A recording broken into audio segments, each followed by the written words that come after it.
Bonjour chers amis, c'est Mohamed Din Fadiga, communément appelé sur Facebook Nourdine Ibn Jarey et arrobase Nourdine 602 sur TikTok. Bientôt ces vidéos seront disponibles sur YouTube. Aujourd'hui nous allons commencer à donner l'histoire de la philosophie, à introduire un peu sur la philosophie. Avant de commencer à ce niveau, vous devez mettre en tête que la philosophie est une science. Comme les autres sciences, on les appelle sciences. Et comment une science peut devenir science? Une science est appelée science, c'est quand elle a une définition, quand elle a une méthode, quand elle a un objectif, quand elle a un but, quand elle a une histoire. Alors, la philosophie a une définition. On dit que la philosophie est le mouvement de l'esprit qui se questionne devant les phénomènes de la nature afin d'avoir une satisfaction morale. La philosophie a une méthode. La méthode de la philosophie, dans le cadre particulier, on a deux. La méthode intuitive et la méthode rationnelle. On aura le temps de décortiquer tout ceci. Il y a aussi le but de la philosophie. Mais comment atteindre ce but quand on n'a pas, c'est-à-dire on n'a pas suivi le chemin de l'objectif.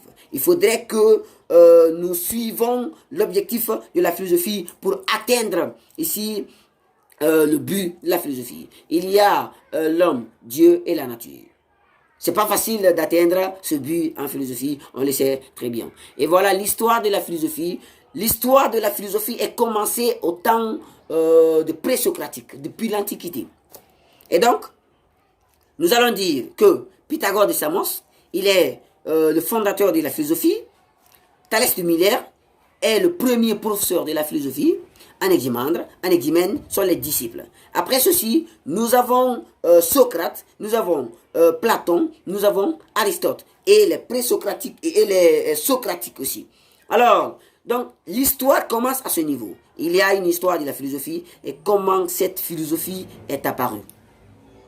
Un jour, Thalès de Mileto, puisque c'est lui qui vivait au bord de la mer, un jour il est allé prendre les cailloux et jeter dans l'eau.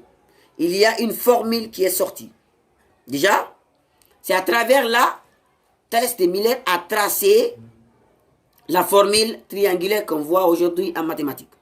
Et voilà, lui il dit, à travers les questionnements, on l'avait posé la question, c'était Aristote, on l'avait posé la question, Aristote qui avait posé la question aux grands présocratiques, en disant que quel est l'élément premier de la nature.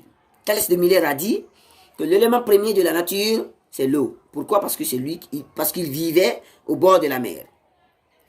Anaximandre est venu, lui il dit c'est chaos, l'apeiron. Chaos, l'apeiron, c'est une confusion générale qui a existé depuis l'apparition du monde. Et voilà, lui on a demandé que c'est chaos. Anaximandre, lui il dit c'est l'air. Il y a Héraclite d'Éphèse qui a dit c'est le feu, l'énergie. Il y a Pythagore de Samos qui a dit c'est le nombre. Tout ceci ont donné, c'est-à-dire leur idée principale. Maintenant, on se pose la question, entre tout ceci, qui a raison? Ah, c'est là l'idée de la philosophie est venue. La réflexion est venue. C'est là la pensée est venue sur la philosophie. Et là, à partir de là, Thalès de Mileto a commencé à enseigner la philosophie.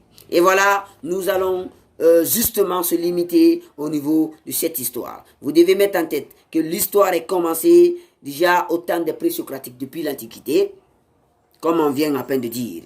Donc cette histoire, vous devez mettre en tête. On aura le temps de parler un peu sur l'introduction de la philosophie et parler sur la définition et les autres comme méthode, but, objectif et des autres parties de la philosophie. Inch'Allah. Donc la vidéo, le téléchargement est gratuit sur YouTube, sur Facebook et sur